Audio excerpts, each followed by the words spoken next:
Hai,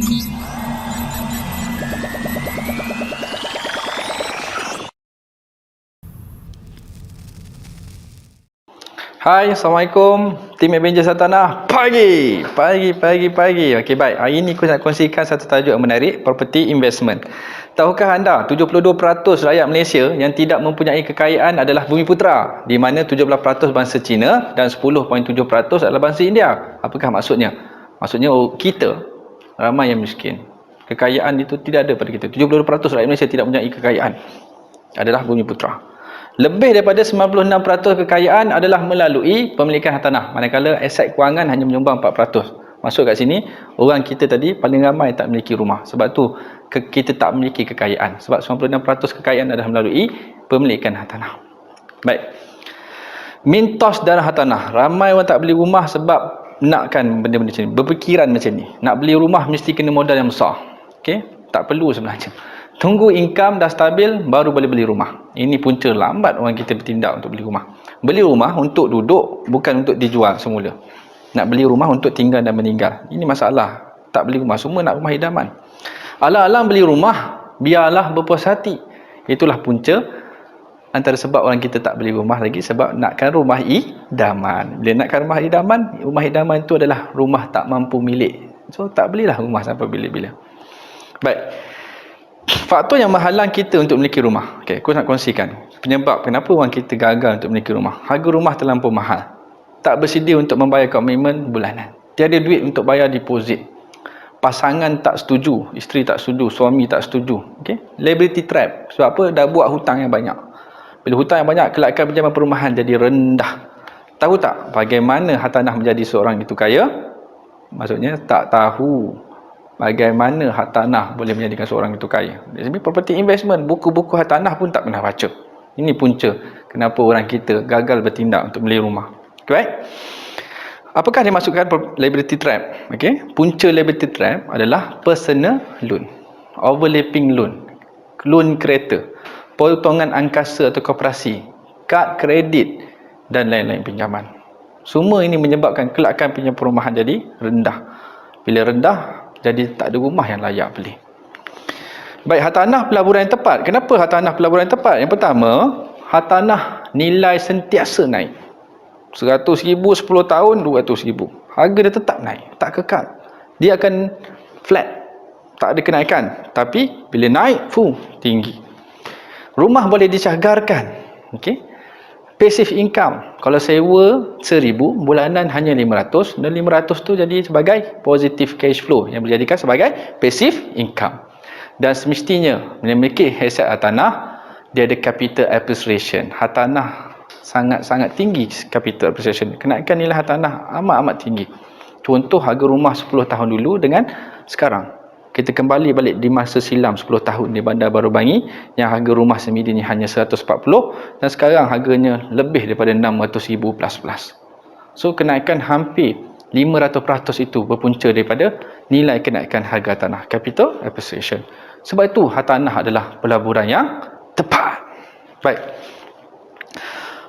Dengan memiliki hartanah juga, kita ada peluang untuk bantu kita dari sudut kewangan. Iaitu, dengan memiliki hartanah, kita boleh refinancing. Rumah yang ada kenaikan tadi boleh refinance, boleh dapatkan duit untuk kita. Rumah juga, kalau kita dah memiliki lebih daripada 5 atau 10 atau 15 tahun, kenaikan harga hartanah yang meningkat, berbeza daripada nilai hartanah kita beli dulu, kita boleh jual. Bila jual, ada cash flow yang mengalir ke kita. Dan juga hartanah yang dah habis dibayar, boleh dicargakan untuk memiliki tunai, untuk bantu perniagaan, untuk bantu bayar hutang-hutang yang tidak sihat. Okey? Itu kelebihan memiliki aset hartanah. Property liquidity. Ada aliran tunai yang boleh dialirkan. Baik, macam mana nak uruskan komitmen bulanan rumah? Okey, caranya adalah boleh buat homestay, boleh buat sewa. Cara nak dapatkan rumah ni mampu ada penyewa dan boleh buat homestay.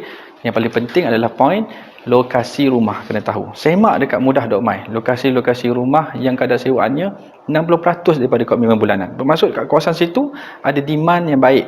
Lalu lokasi kena sesuai. Kena tahu cara pilih lokasi rumah sesuai. Dan pilihlah rumah yang murah. Macam mana nak beli rumah yang murah? Cari rumah undercon di mana dijual bawah harga pasaran. So bila kita dah siap saja rumah, nilai itu dah ada keuntungan. Capital appreciation dah ada nilai yang tinggi kerana kita beli di bawah market value. Baik. Langkah mudah memiliki rumah tanah bagi pejabat awam. Kita sebagai pejabat awam, apakah langkah-langkah yang paling mudah untuk kita memiliki rumah? Nombor 1, pilih rumah yang tidak terlalu mahal ataupun dipanggil rumah mampu milik. Nombor 2, cari rumah yang berpotensi baik untuk pelaburan. Carilah rumah di dalam pembangunan bandar baru yang ada pembangunan yang terancang. Okay, pilih kemudahan financial yang menguntungkan. Kalau boleh pilih lembaga pembiayaan perumahan serta awam 4% flat rate. Dia punya kadar interest, faedahnya untuk pinjaman perumahan. Pilih option yang tidak perlu bayar deposit, MOT ataupun SMP. Bermaksud kalau boleh carilah rumah-rumah dengan tawaran tanpa kos awalan. Jimat duit simpanan. Okey, bagaimana hartanah boleh menjadi kolam duit? Tengok graf kat sebelah ni. Okey. Apa yang berlaku adalah Ali beli rumah harga 200,000, selepas 30 tahun, apa yang berlaku adalah hutangnya berkurangan tapi nilai hartanah tadi meningkat naik. Inilah dipanggil kolam duit. Contoh kalau tengok kat graf ni juga, pada tahun yang ke-10 selepas Ali membeli rumah, hutangnya berkurangan sebanyak 50,000 tetapi nilai rumah itu meningkat ke 100,000. So, masa segala-galanya dalam hartanah. Sebab tu kita kena bantu orang kita memiliki hartanah dengan segera. Terutama bantu orang Bumi Putra kita. Okey? Untuk sesi property investment akan datang, nak tahu tak macam mana rumah mampu milik mampu mencapai rumah kemahuan, daripada rumah kemahuan mencapai rumah idaman, daripada rumah idaman silap-silap capai rumah tak pernah fikir. Semuanya bermula daripada masa yang cukup dalam hartanah dan langkah pertama wajib memiliki rumah mampu milik.